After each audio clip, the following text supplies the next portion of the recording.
رحمۃ للعالمین پر ذرا گفتگو ہو جائے۔ بسم اللہ الرحمن الرحیم هو القادر هو الحق هو المعین۔ نبی کریم صلی اللہ علیہ وسلم کے اسماء صفاتیہ میں سے ایک اسم مبارک جس کا آج انتخاب کیا ہے وہ ہے آپ کا رحمۃ للعالمین ہونا، جس کا ذکر اللہ نے قرآن کریم فرقان حمید میں فرمایا کہ وما ارسلناک الا رحمۃ للعالمین، کہ اے میرے پیارے محبوب صلی اللہ علیہ وسلم ہم نے آپ کو تمام جہانوں کے لیے رحمت بنا کر بھیجا۔ تو آپ تشریف لائے نبی رحمت بن کر،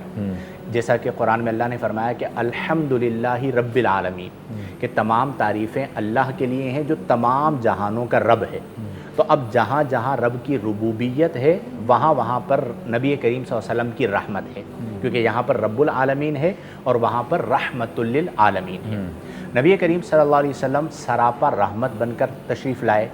آپ کی وجہ سے اس امت پر اللہ تبارک و تعالی نے بڑا فضل فرمایا۔ قرآن میں ذکر فرمایا کہ ما کان اللہ لیعذبہم وانت فیہم، کہ اے پیارے محبوب صلی اللہ علیہ وسلم اللہ کی یہ شان نہیں ہے کہ وہ آپ کی امت کو عذاب دے، وَأَنْتَ فِيهِمْ، جبکہ آپ اس امت میں تشریف فرما ہیں۔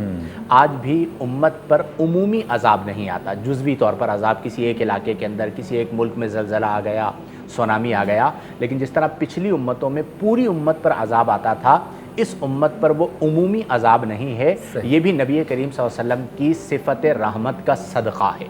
پھر نبی کریم صلی اللہ علیہ وسلم کی حیات ظاہری کو اگر آپ دیکھیں تو آپ کو جس قدر اذیت پہنچائی گئی، جس قدر آپ کی مخالفت کی گئی، جس قدر آپ کو ستایا گیا، آپ خود ارشاد فرماتے ہیں کہ راہ دین میں جتنا مجھے ستایا گیا ہے کسی کو نہیں ستایا گیا، لیکن اس کے باوجود نبی کریم صلی اللہ علیہ وسلم نے تکلیف پہنچانے والوں کو بھی دعائیں دی۔ ایک موقع پر ایسا ہوا کہ ایک صحابی رضی اللہ عنہ روایت کرتے ہیں کہ جب مشرکین نے بہت تنگ کیا تو عرض کی گئی کہ یا رسول اللہ صلی اللہ علیہ وسلم آپ ان کے خلاف دعا کر دیجیے، دعائے ضرر جسے کہا جاتا ہے۔ تو نبی کریم صلی اللہ علیہ وسلم نے فرمایا کہ انی لم ابعث لعانا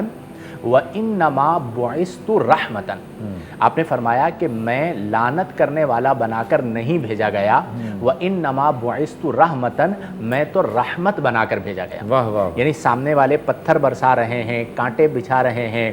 سوشل بائیکاٹ کر رہے ہیں، اور نبی کریم صلی اللہ علیہ وسلم ان کے لیے بھی رحمت بن کر گویا کہ تشریف لائے ہیں۔ جب